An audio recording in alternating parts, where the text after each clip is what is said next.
Anies Baswedan berjalan menembus kerumunan massa yang memadati sebagian jalan proklamasi hingga halaman depan kantor Dewan Pimpinan Pusat Partai Demokrat, Jakarta, Kamis, 2 Maret 2023 siang. Rintik hujan tak menghalangi langkah Anies untuk memasuki halaman kantor partai politik yang baru sebulan lalu menetapkannya sebagai bakal calon presiden. Di hadapan ratusan kader dan simpatisan Demokrat yang berkali-kali meneriakan namanya, mantan Gubernur DKI Jakarta itu menyampaikan orasi singkat untuk membakar semangat mereka. Tak hanya menyapa para kader dan simpatisan, Anies juga datang untuk mengikuti rapat terbatas Majelis Tinggi Partai Demokrat. Dalam rapat yang berlangsung sekitar 1 jam itu, Anies mendiskusikan gagasan perubahan dan perbaikan bangsa bersama dengan para pengambil keputusan strategis Partai Demokrat.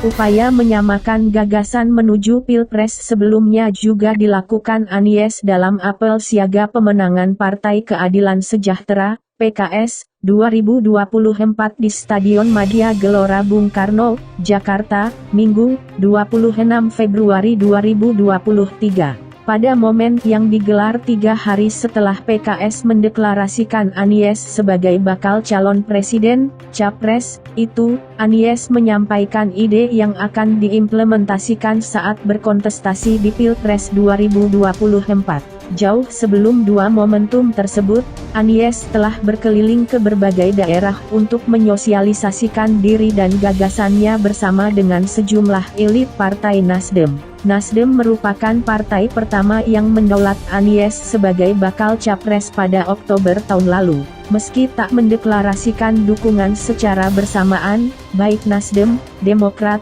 maupun PKS sepakat membangun koalisi untuk mengusung Anies. Setelah pembicaraan panjang selama lebih dari 9 bulan, ketiga parpol itu berhasil merumuskan piagam kerjasama yang bernama Koalisi Perubahan. Piagam itu kini telah ditandatangani Ketua Umum Partai Nasdem Surya Paloh dan Ketua Umum Partai Demokrat Agus Harimurti Yudhoyono. Presiden PKS Ahmad Syaiqo disebut juga akan menandatanganinya dalam waktu dekat. Mayoritas parpol peserta pemilu memang harus berkoalisi untuk mengusung capres dan cawapres. Sebab, merujuk syarat pencalonan presiden dan wakil presiden yang diatur dalam Undang-Undang Nomor 7 Tahun 2017 Pemilu, hanya parpol atau gabungan parpol yang menguasai minimal 20% kursi DPR atau memperoleh sedikitnya 25% suara sah nasional pada pemilu sebelumnya yang dapat mengusung capres-cawapres.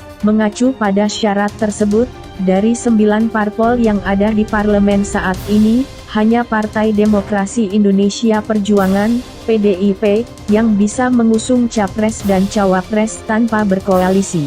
Itu karena PDIP sudah menguasai 128 kursi atau 22,2% dari total kursi di DPR. Ketua DPP Partai Nasdem Sugeng Suparwoto dalam diskusi di kantor redaksi harian Kompas, Jakarta, Rabu, 1 Maret 2023, menceritakan, membentuk koalisi bersama parpol lain bukan hal mudah. Sekalipun Nasdem, Demokrat, dan PKS sudah sepakat untuk mengusung Anies, potensi kerapuhan diakui masih ada. Karena itu, untuk mengikat bangunan koalisi, dibentuklah tim kecil yang berisi perwakilan ketiga parpol serta bakal capres. Tim kecil bertugas merumuskan platform, visi, dan misi koalisi, serta program yang akan ditawarkan pada 2024. Meski intens berkomunikasi, bukan berarti diskusi di tim kecil selalu mulus. Dialog untuk mendapatkan kesepahaman sempat tersendat lantaran Demokrat dan PKS sama-sama mengusulkan kader utamanya untuk menjadi bakal cawapres. Sementara itu, Nasdem ingin bakal cawapres merupakan tokoh dari luar ketiga parpol karena Anies pun tokoh non-parpol. Sebagai jalan tengah, ketiga parpol itu kemudian menyerahkan kewenangan penentuan capres kepada Anies. Meski demikian, tim kecil tetap merumuskan kriteria penentuan bakal cawapres. Sama seperti keinginan Anies, tim kecil juga memasang kriteria sosok bakal cawapres harus bisa menambah elektabilitas, memiliki kecocokan dengan bakal capres, dan mampu menjalankan fungsi pemerintahan.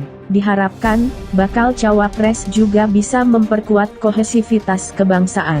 Hal lain yang jadi pengikat koalisi adalah kesepakatan menentukan waktu deklarasi koalisi sekaligus pasangan capres dan cawapres. Penetapan waktu deklarasi koalisi sekaligus bakal capres-cawapres dianggap penting karena diyakini berpengaruh pada elektabilitas parpol anggota koalisi. Merujuk hasil survei Litbang Kompas periode 25 Januari sampai 4 Februari lalu, Nasdem merupakan parpol dengan lonjakan elektabilitas tertinggi. Tingkat keterpilihan Nasdem mencapai 7,3% atau melonjak hampir 2 kali lipat dibandingkan survei yang sama pada Oktober 2022, yakni 4,3%.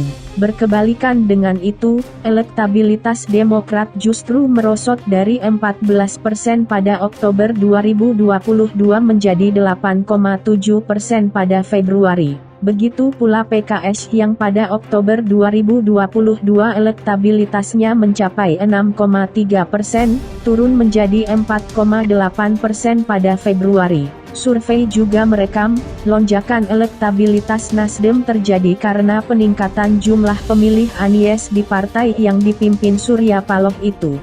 Fenomena itu terjadi beriringan dengan migrasi pemilih Anies dari Demokrat ke Nasdem. Belajar dari itu, Nasdem ingin efek yang sama bisa dinikmati Demokrat dan PKS. Untuk itu, momentum deklarasi koalisi perubahan serta sosok bakal cawapres diperhitungkan secara cermat dan matang. Menurut rencana, koalisi dan pasangan capres dan cawapres akan diumumkan sebelum bulan Ramadan 2023 yang jatuh pada akhir Maret 2023. Kita sama-sama memahami, kadang kalau momentumnya tidak tepat bisa jadi backfire, kata Sugeng. Tak berhenti di situ, tim kecil juga telah membahas rencana pembagian kekuasaan berdasarkan portofolio parpol. Dengan analisis terhadap tantangan terkini, parpol mulai menentukan titik berat program pemerintah dan membagi porsi siapa yang akan mendudukinya. Saling melengkapi. Jika koalisi perubahan masih mencari momentum yang tepat untuk Partai Gerindra dan Partai Kebangkitan Bangsa telah lebih dulu mengumumkan kerjasama politik pada Agustus tahun lalu. Fungsionaris Gerindra yang juga mantan Wakil Gubernur DKI Jakarta Ahmad Riza Patria menjelaskan, soliditas koalisi diikat dengan pembentukan Fakta Integritas. Fakta integritas diantaranya berisi komitmen kedua parpol untuk bekerja sama menghadapi pemilu 2024, tidak menggunakan politik identitas, dan masih membuka kesempatan bagi parpol lain untuk bergabung. Dalam fakta integritas juga disebutkan, penentuan pasangan capres dan cawapres diputuskan bersama oleh Ketua Umum Gerindra Prabowo Subianto dan Ketua Umum PKB Muhaimin Iskandar. Sekalipun sosok pasangan yang diusung belum diumumkan, baik Gerindra maupun PKB sudah mengambil keputusan lewat mekanisme internal masing-masing. Gerindra melalui rapat pimpinan nasional Agustus 2022 meminta Prabowo menjadi Capres 2024, begitu juga Muhaimin yang diberikan mandat serupa dalam Muktamar PKB 2019, tinggal kedua tokoh ini berunding, kapan dideklarasikan dan disampaikan ke publik. Sekalipun belum, kami masih memberi waktu untuk menjajaki kemungkinan koalisi dengan parpol manapun, kata Riza. Menurut dia, belum adanya sosok capres dan cawapres itu tidak berarti koalisi tidak bergerak. Pengurus Gerindra dan PKB terus menjalin kerjasama di berbagai tingkatan. Bahkan, koalisi ini merupakan yang pertama meresmikan gedung sekretariat bersama pada akhir Januari lalu. Riza meyakini koalisi kedua parpol ini akan solid karena dibangun dengan karakter yang saling melengkapi.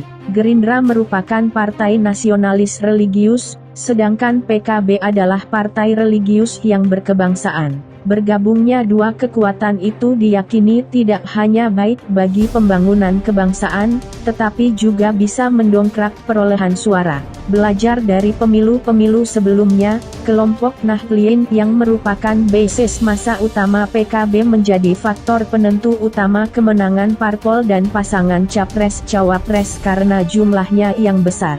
Diperkirakan, warga Nahdliyin juga akan jadi kelompok terbesar dalam segmen pemilih Muslim di 2024. Kami berharap PKB dengan basis massa Nahdliyinnya bisa memperkuat bangunan koalisi dan juga pasangan yang akan diusung, kata Riza.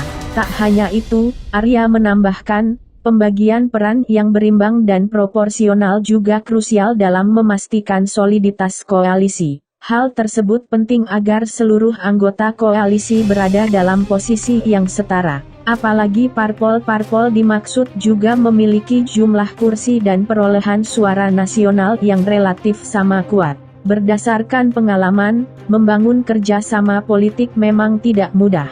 Sebab, parpol-parpol anggota koalisi tak selamanya mempunyai kepentingan yang sama. Koalisi juga rawan bubar, terutama setelah Pilpres usai, karena tiap-tiap parpol punya kepentingan sendiri.